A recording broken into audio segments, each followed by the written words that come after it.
ملت اسلامیہ السلام علیکم ورحمۃ اللہ تعالی وبرکاتہ۔ الحمد للہ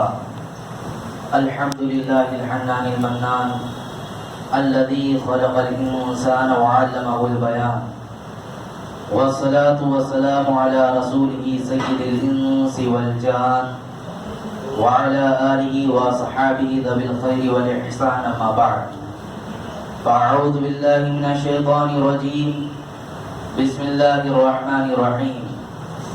إن المسلمين والمسلمات والمؤمنين والمؤمنات والقانتين والقانتات والصادقين والصادقات والصابرين والصابرات والخاشعين والخاشعات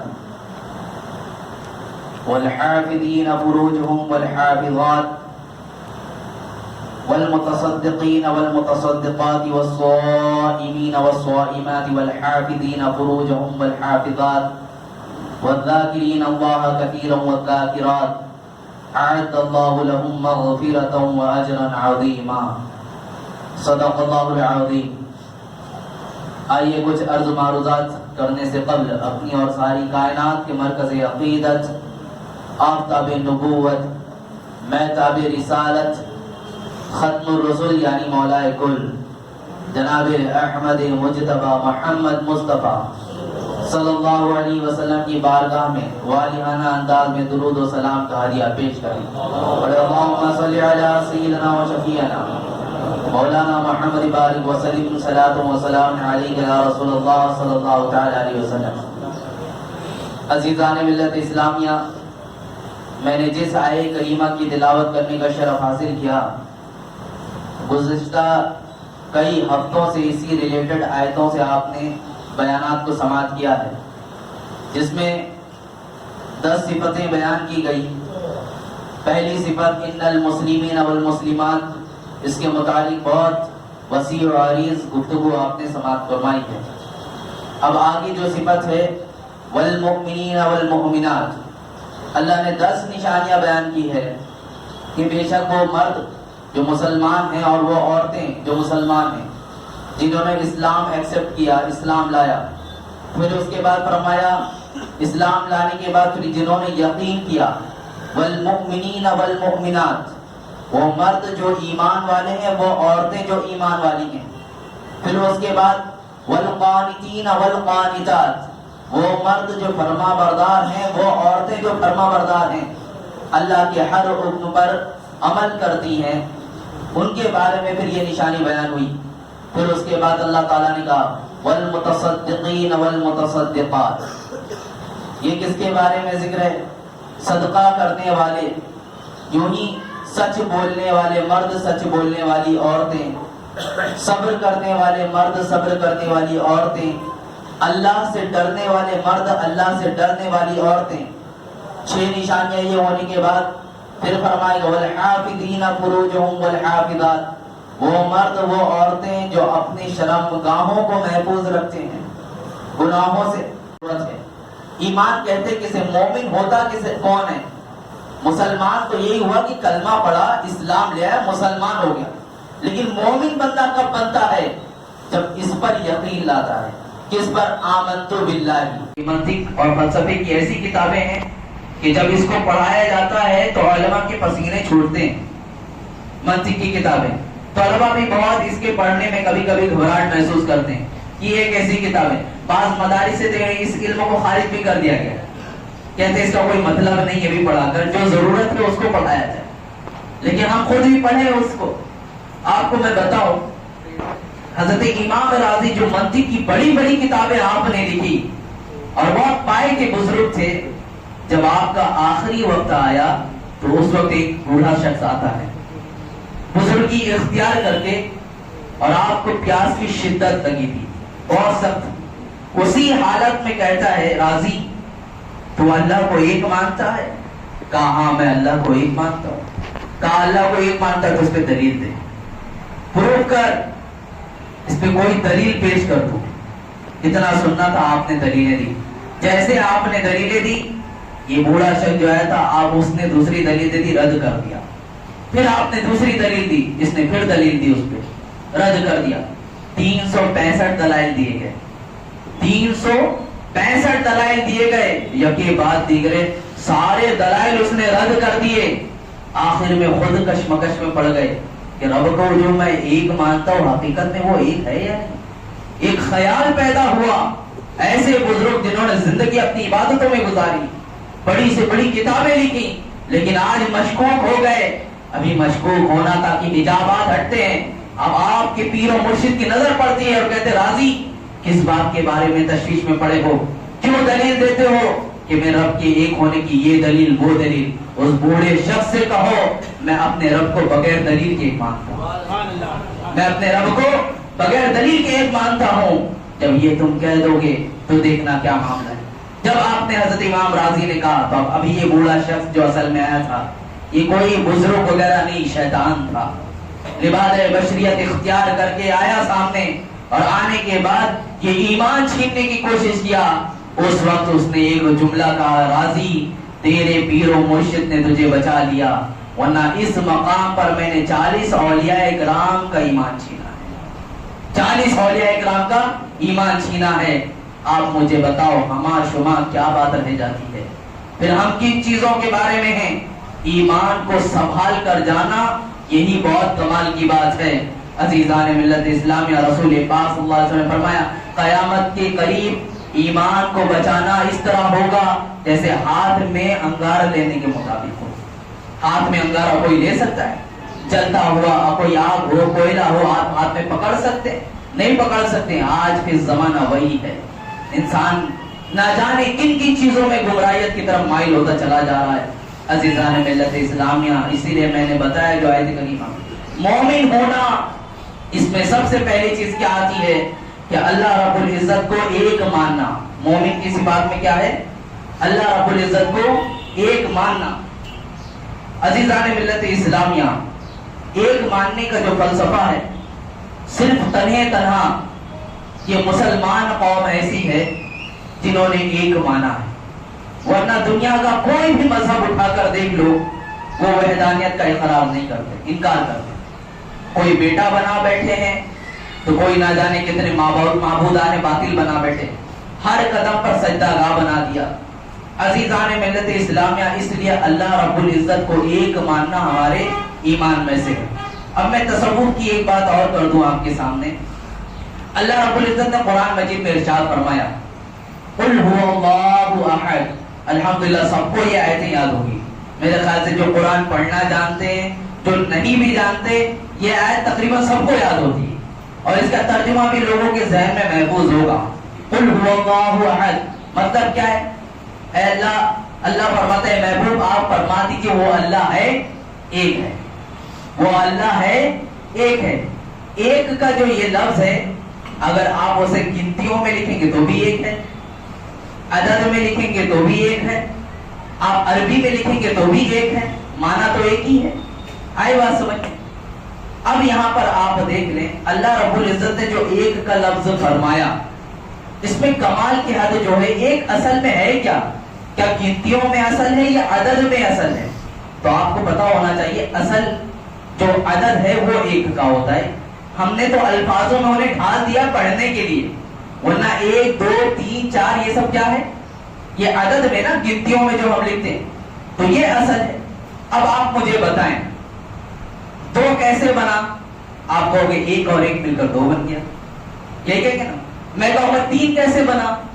آپ کہیں گے 2 اور 1 مل کر 3 بن گیا. میں کہوں گا 4 کیسے بنا؟ تو آپ کہہ سکتے 3 اور 1 مل کر 4 بنا، 2 مل کر 4 بنا. میں جتنی بھی گنتیاں آپ کے سامنے گن ڈالوں آپ سب ملا کر بنا سکتے ہیں، لیکن میں کہوں 1 کیسے بنا؟ میں اگر آپ کے سامنے یہ سوال رکھ دوں 1 کیسے بنا، ہے کسی کے پاس جواب 1 کیسے بنا؟ نہیں بتا سکتے، کیونکہ 1 کسی سے بنا ہی نہیں ہے اور وہ رب تعالیٰ کی ذات سے. یہ عادت کے اعتبار سے میں تصوف میں لے آ کے آپ کو بتا رہا ہوں کہ اللہ رب العزت کے بارے میں جو قرآن میں لفظ اختیار کیا گیا قل هو اللہ احد، ایسے ہی قرآن نے استعمال نہیں کیا ہے، بلکہ وہ احد کا معنی اللہ رب العزت کی جانب ایک صفات ہے عبد الاحد کر کے، اسی لیے اللہ کی ایک صفات بھی رکھی گئی. بندوں کا ہم نام رکھتے ہیں نا عبد الاحد، اللہ احد کا بندہ، ایک کا بندہ. احد اللہ کی صفات میں سے بھی ہے. انشاءاللہ آنے والی گفتگو میں اس صفات پر بھی آپ کے سامنے تذکرہ کروں گا. اللہ کے 99 آپ نے صفاتی نام سنے، ان پر بھی تذکرہ ہوگا انشاءاللہ. بس بولنا یہ چاہتا ہوں کہ آج کچھ ایسے تصوف کے نام پر لوگ ہمارے ارد گرد بسے ہوئے ہیں جو آج دست ظاہری دست غیبی لے کر پہنچے ہوئے ہیں. کلمے میں 8 اللہ ہے. آج بہت سارے آپ سوچتے ہوں کہ ایسا کیا، میرا خود سابقہ ہوا ان سے. جب میں مدینہ مسجد میں تھا، میرے سامنے آ کر میں تو پہلے اپنے حضرت سے یوں ہی سنا تھا کہ کلمے میں 8 اللہ ہے، تو مجھے بات سمجھ میں نہیں آئی یہ کس طرح کہا جا رہا ہے کلمے میں 8 اللہ ہے. عزیزان ملت اسلامیہ، جو میں نے گنتی کی اور عدد کی بات بتائی وہ ذہن میں رکھنا، یہ فلسفہ آپ کے سمجھ میں آ جائے گا. تو ایک شخص سے میرا سابقہ ہوا، سامنا ہوا. اس نے کہا مفتی صاحب نے جو یہ بات دی، ہمارے پاس دلیلیں ہیں، سب چیزیں. کہا یہ ہاتھ کو نہیں دیکھ لو، یہ ہاتھ میں بھی آپ کو اللہ رب العزت کی اسم نظر آئے گا، نام نظر آئے گا. کہا کس طرح میں؟ کہا یہ دیکھو، یہ الف ہو گیا، یہ لام ہو گیا اور یہ ہا بن گیا. اس کو بولتے دستے ظاہری. یہ پلٹ دیا، یہ ہو گیا دستے باطنی، یعنی اللہ رب العزت کا نام لکھا ہو.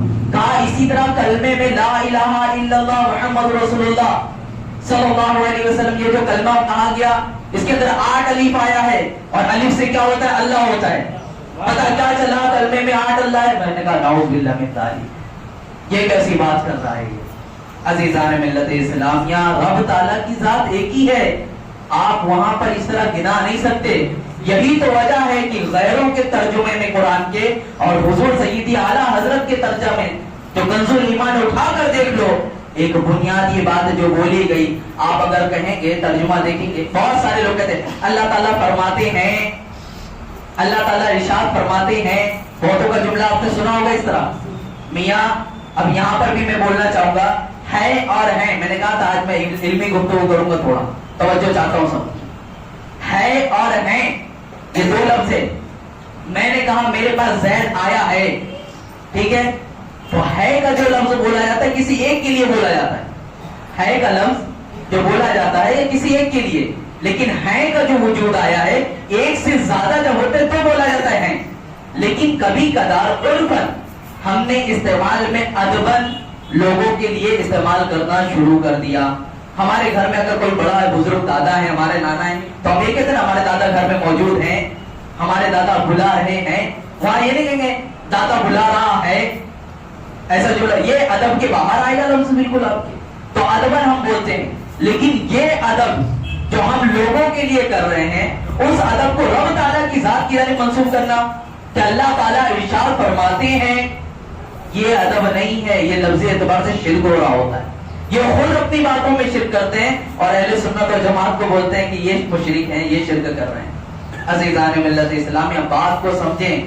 باریک بات میں کر رہا ہوں آج آپ کے سامنے، یہ علمی گفتگو ہے اور ہیں کا لفظ اعلیٰ حضرت نے جہاں بھی اللہ رب العزت کے بارے میں اگر لکھا ہے، قرآن اٹھا کر دیکھ لو، کنز الایمان میں جہاں بھی ترجمہ ہے آپ نے یہی لکھا ہے. اللہ تعالیٰ ارشاد فرماتا ہے اللہ فیصلہ فرمائے گا.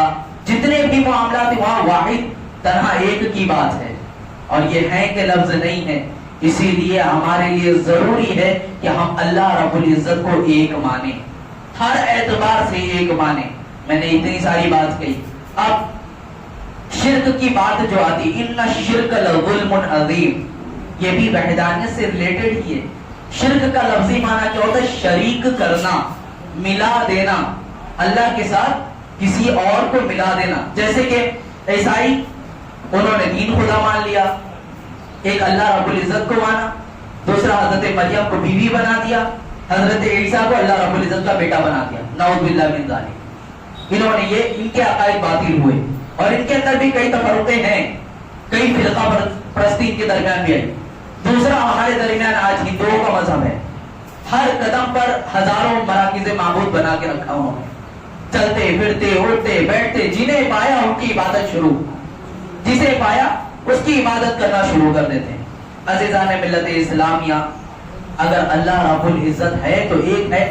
اب وہ ہمارے درمیان بھی یہی بات چھڑتے ہیں کہ جس طرح غیر مذہب کے لوگ، ہندوؤں کا معاملہ ہے، مورتیوں کے سامنے جاتے ہیں، پوجا کرتے ہیں، مٹھائی چڑھاتے ہیں، چدری چڑھاتے ہیں. اہل سنت و جماعت میں بھی یہی حال ہے کہ قبروں پر جا کر ایسے ہی کرتے ہیں.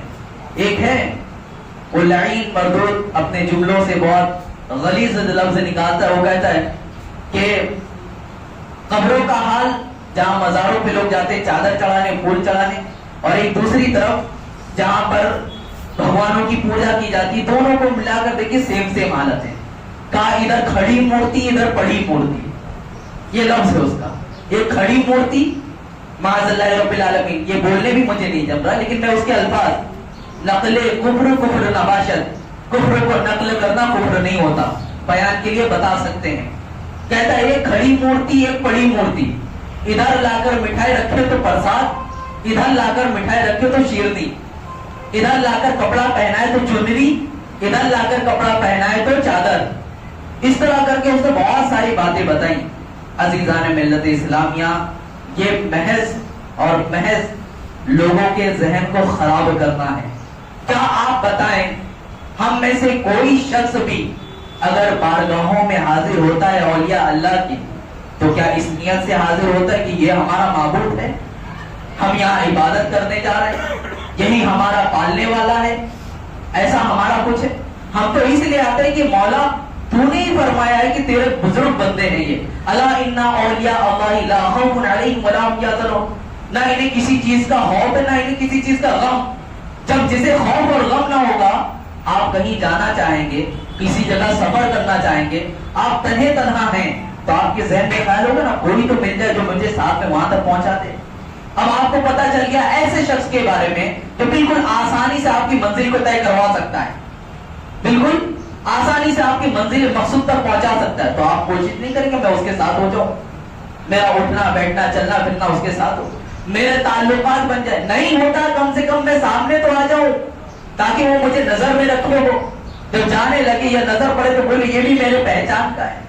اولیاء اکرام کی بارگاہ میں اسی لیے ہم حاضر ہوتے ہیں. اور یہ فرمایا بھی گیا ہے انہوں ہمیں دیکھتے بھی ہیں سنتے بھی ہیں، وہ ہمیں پہچانتے بھی ہیں. یہ ساری چیزیں بتائی گئی.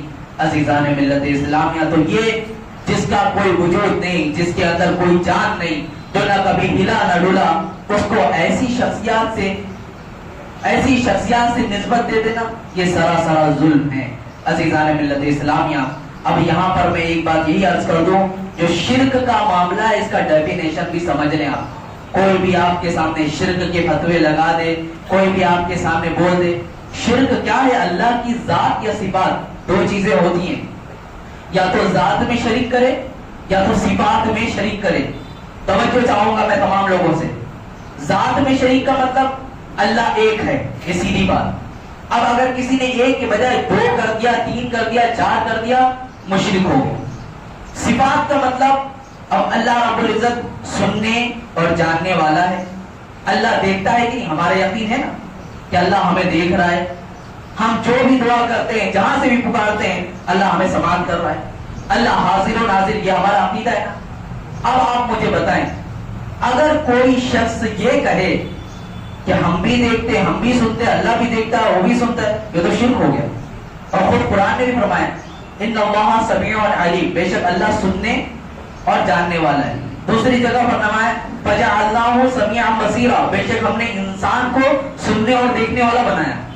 ایک جگہ خود اپنے بارے میں فرماتا ہے اللہ کہ بے شک اللہ سننے اور جاننے والا، دیکھنے والا ہے.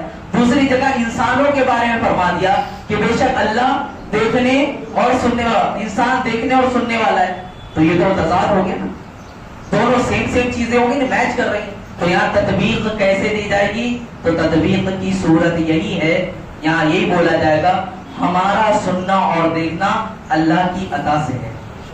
ہمارا سننا اور دیکھنا اللہ کی عطا سے ہے، اور اللہ جو سنتا اور دیکھتا ہے اس کا ذاتی ہے. یہ اب یہاں پر شرک نہیں ہوگا.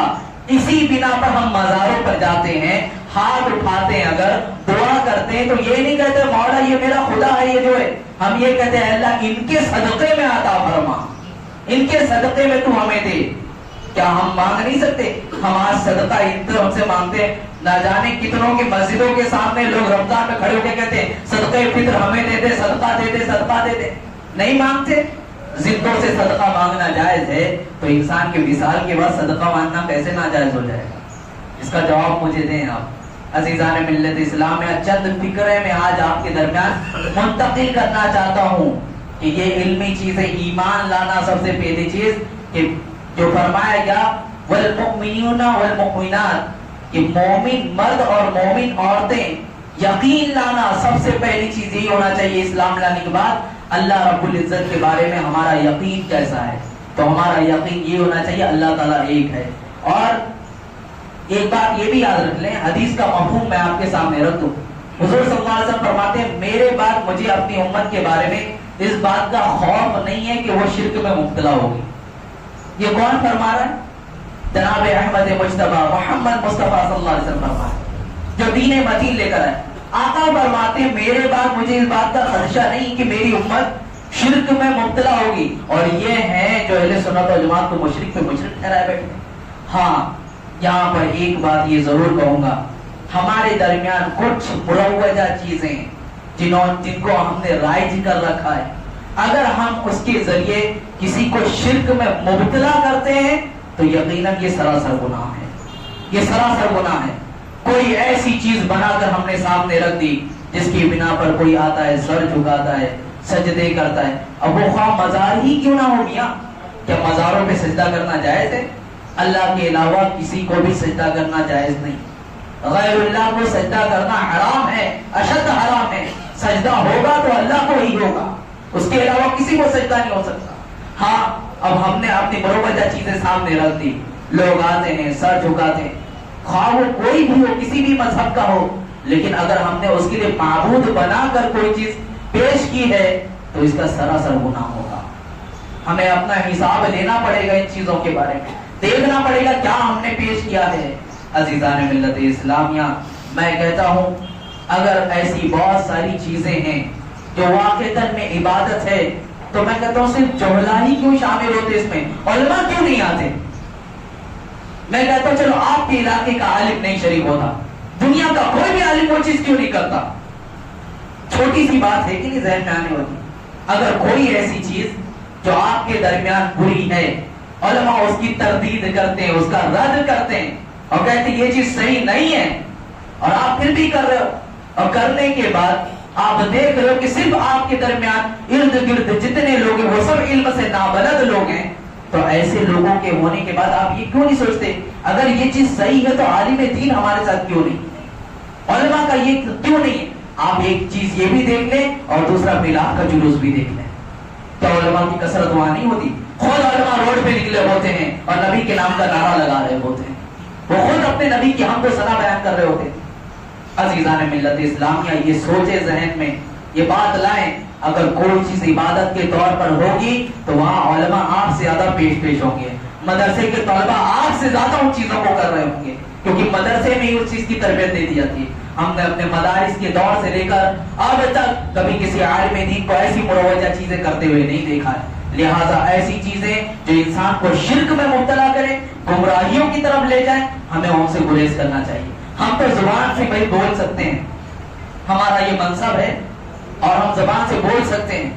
ہمارا آج ایسی حالت نہیں کہ کسی کے ہاتھ کو پکڑ کے روکا جائے، کسی کو جا کر ڈانٹا ڈپٹا جائے، آج ایسی حالت نہیں. میرا جو منصب ہے میں بار بار کہتا ہوں، اسی لیے آخر میں ہر عالم دین کیا کہتا ہے آپ سے، وما علینا الا البلاغ، جو ہم تک تھا ہم نے آپ تک پہنچا دیا. لنا اعمالنا لکم اعمالکم، ہمارا عمل ہمارے ساتھ جائے گا، آپ کا عمل آپ کے ساتھ جائے گا. لیکن یہ معمولی چیز نہیں ہوتی ایمان کے ساتھ کھلواڑ کرنا. ایمان یہ ہلکی چیز نہیں ہے. بڑے بڑے بزرگان دین جن کی زندگیوں میں جا کر دیکھ لے ایک ہی دعا ہوا کرتی تھی، ایک ہی دعا، ایک ہی تمنا، مولا مجھے ایمان پر خاتمہ نصیب فرما، ایمان پر خاتمہ. ہماری دستار بندی کے وقت زندہ ولی جن کو ہم دل سے تسلیم کرتے، جن کے رمضان میں 30 قرآن ایسا وہ تلاوت کیا کرتے تھے، اللہ اکبر، 3 دن میں ایک قرآن مکمل ہوتا. اور ہزاروں شاگرد جنہوں نے بنائے، بہت پائے کے بزرگ ہیں، ان کی بارگاہ میں جب ہم حاضر ہوئے اور کہا حضور ہماری دلی خواہش ہے کہ آپ ہماری دستار میں آ جائیں. وہ سخت بیمار بھی تھے، کہا بیٹا دل کی تو خواہش ہماری بھی تھی کہ آپ کی دستار میں حاضر ہوں، ہم تو یہ سوچ کر گئے کہ حضرت کی دعائیں لیں کر ساری چیزیں کریں گے. یہ اتنے متقی پرہیزگار عبادت گزار شخص ہیں. سامنے سے جواب کیا ملتا ہے معلوم؟ کہا بیٹا تم لوگ ہم سے بہت اچھے ہو. اور ساتھ ہی ساتھ میں کہا کہ جب ختم بخاری آپ کریں گے اس وقت میرے لیے دعا کرنا کہ مولا مجھے ایمان پر رخصت فرمائے. یہ تاریخ کی کوئی کتابوں کی بات نہیں، کوئی میں پچھلے زمانے کی بات نہیں، اپنی زندگی کا جو مشاہدہ ہے وہ آپ کے سامنے رکھ رہا ہوں کہ دور حاضر میں بھی ایسے بزرگوں کو ہم نے دیکھا ہے جن کی زندگی میں کبھی لایعنی باتیں نہیں پائی گئی، جو کبھی کسی بھی فسق و فجور میں مبتلا نہیں ہوئے، باوجود اس کے جب بھی وہ دعاؤں کے لیے کہتے تو ایک ہی دعا نکلتی، مولا ایمان پر خاتمہ ہو جائے، ایمان پر خاتمہ نصیب ہو۔ عزیزان ملت اسلامیہ، اپنے ایمان کی حفاظت کریں، اس ایمان کے ساتھ دنیا سے رخصت ہونا وہی تو مومن ہے، مسلمان ہونا کمال نہیں، مومن ایمان کی حالت میں یہاں سے رخصت ہو جانا کمال ہے۔ آپ کو میں بتا دوں، مشکاۃ شریف کی حدیث بارہا میں نے سنائی، کچھ لوگ ایسے بھی ہوتے ہیں زندگی بھر عبادت کرنا، زندگی بھر ریاضت کرنا، لیکن آخری وقت ایسا آتا ہے کہ گمراہیوں میں مبتلا ہوتے ہیں اور ایمان چلا جاتا ہے اور اسی حالت میں موت آتی ہے۔ ایسے لوگوں کی بھی اور بتائی۔ اور ایک دوسری بات یہ بتائی، کچھ لوگ ایسے ہوتے ہیں جن کی زندگیاں فسق و فجور میں ہی مبتلا تھی، ہمیشہ گناہ ہی کرتے رہے، لیکن آخری وقت اللہ انہیں ہدایت دیتا ہے، وہ توبہ کرتے ہیں، توبہ کرنے کے بعد اسی توبہ پہ قائم رہتے اور ایمان کی حالت میں انہیں موت آ جاتی ہے، اللہ انہیں جنت میں داخل فرما دیتا ہے۔ اسود رائی ایک صحابی ہے جو جنگ خیبر کے موقع پر کالے حبشی غلام تھے، خیبر کے جو بادشاہ تھے ان کی بکریاں چرانے کے لیے جایا کرتے تھے، ہزاروں کی تعداد میں بکریاں تھیں آپ کے ساتھ۔ جب انہوں نے سنا کہ مدینہ میں کوئی رسول عربی ہے صلی اللہ علیہ وسلم، ان کے ساتھ یہ جنگ کا معاہدہ کر رہے، ارادہ کر رہے، دل میں خواہش ہوئی جا کر میں ملاقات کروں، ہزاروں کی بکریاں لے کر چراتے چراتے چراتے چراتے بارگاہ رسالت پاک صلی اللہ علیہ وسلم میں پہنچ گئے۔ خیبر کہاں، مدینہ کہاں پہنچ گئے، بکریوں کو چراتے چراتے۔ جب نگاہ مصطفیٰ صلی اللہ علیہ وسلم ان پر پڑی اور انہوں نے جمال مصطفیٰ دیکھا، ایمان فوراً دل میں پیدا ہو گیا، کلمہ پڑھا اور مسلمان ہو گئے۔ کہا ان سے مقابلے کی بات ہو رہی تھی، یہ تو سچے ہیں۔ فوراً آپ نے کلمہ پڑھا، مسلمان ہو گئے۔ اس کے بعد کہا، یا رسول اللہ صلی اللہ علیہ وسلم، میں نے اتنی بکریاں ساتھ میں لائی، ان کا کیا کیا ہے؟ حضور صلی اللہ علیہ وسلم نے اپنے ہاتھ میں کنکریاں لی، اس پر کچھ پڑا اور ان بکریوں کی طرف پھینک دیا۔ روایتوں میں ہے وہ ساری کی ساری بکریاں اپنے اپنے گھروں کو پہنچ چکی، ساری کی ساری بکریاں اپنے گھروں کو چلی گئی۔ اب یہ جو اسود رائی شخص ہے، جو صحابی تھے، کوئی عبادت نہیں، کوئی ریاضت نہیں، کچھ بھی نہیں، جنگ میں گئے اور جانے کے بعد شہید ہو گئے۔ سب سے کم وقت میں سب سے زیادہ اجر پانے والے صحابی، کوئی عبادت کی تھی، کوئی ریاضت کی تھی، کیا تھا، لیکن ایمان کی حالت میں رخصت ہوئے۔ ایمان عزیزان ملت اسلامیہ، ایمان سب سے زیادہ اہم ہے۔ ہمیں جن چیزوں کے بارے میں بتایا جاتا ہے کہ ایمان لاؤ، ایمان رکھو، مومنین میں رہو، اس کی وجہ یوں ہی نہیں، ہمارے ایمان کے لٹیرے جگہ جگہ پر ہیں۔ رسول پاک صلی اللہ علیہ وسلم فرمایا، مسلمان کبھی قیامت کے قریب کچھ لوگ ایسے ہوں گے جو صبح کو مسلمان ہوں گے، شام تک کافر ہو جائیں گے، شام کو مسلمان رہیں گے، صبح کو اٹھیں گے کافر اٹھیں گے۔ آپ کو سمجھ نہیں آتی، اب ساری بات ظاہر ہے، ہمارے سامنے ایسے کفری کلمات کے گانے جو بجائے جاتے ہیں، ہمارا نوجوان بغیر کسی شک و شبہ کے گا رہا ہوتا ہے، اسے کوئی فرق ہی نہیں پڑتا۔ نہ جانے کتنے مفتی نظام الدین صاحب اشرفیہ کے جو بڑے عالم دین ہیں، انہوں نے ایک اپنے مقالے میں پورے گانوں کے نام کے ساتھ لکھا ہے کہ کون کون سے گانے ہیں کہ جس کو سننے کے بعد کفر صادر ہو جاتا ہے۔ عزیزان ملت اسلامی، اور گریز کریں اپنے درمیان، ایمان کو بچائیں۔ یہ ایمان ہمیں تحفتاً جو آج ملا ہے، اس کی قدر کریں۔ بہرکیف وقت زیادہ ہو گیا، گفتگو بہت طویل ہے، انشاءاللہ آنے والے جمعہ میں اسی ایمان کے متعلق کی اور بات، میں نے جو بات چھڑی بھی آمنت باللہ، یہ کیونکہ ٹاپک ایسا ہے نا، یہ 10 علامتیں، میرے خیال سے انشاءاللہ سال بھی گزر جائیں گے اس کے اوپر، یہ ٹاپک اتنا وسیع و عریض ہے۔ اور آپ کے سامنے جو یہ گفتگو میں نے کی، یہ علمی گفتگو ہے، اس سے ہمیشہ یہ چیز نہیں سوچنا چاہیے کہ کوئی واقعات ہی ملے، کوئی ایسی چیز سننے میں جو عجیب و غریب ہو، کبھی کانوں سے ٹکرائی نہ ہو، ایسے نہیں، ہمیں ایسی چیز سننا چاہیے جو ہمارے عقیدے کی حفاظت کرے۔ جن چیزوں کو بارے میں فرمائے گے نا، طلب العلم فریضۃ علی کل مسلم و مسلمہ، کہ ہر مسلمان مرد و عورت کو علم حاصل کرنا فرض ہے۔ اس میں یہی نہیں ہے کہ مکتب میں آ کے قرآن پڑھ کے چلے جاؤ، مسجد میں آ کے تلاوت کر کے نماز پڑھ کے چلے جاؤ، یہی نہیں ہے صرف، اس میں 6 چیزیں اعلیٰ حضرت نے لکھی ہے، اس میں سے عقائد کا بھی ہے درس، عقیدہ بھی سب سے اہم ہے۔ ایک آج کل سوشل میڈیا پہ ایک فوٹو ہے، بہت وائرل ہوئی، آخری بات کروں میں، گفتگو کو ختم کرتا ہوں۔ بہت وائرل ہو رہی ہے, ہر کوئی اسٹیٹس بھی لگا رہا ہے, بہت اچھا بھی لگا مجھے دیکھ کر. ایک باپ ہے اپنے بچے کو ساتھ دیا ہے اور کئی ڈبے رکھا ہوا ہے.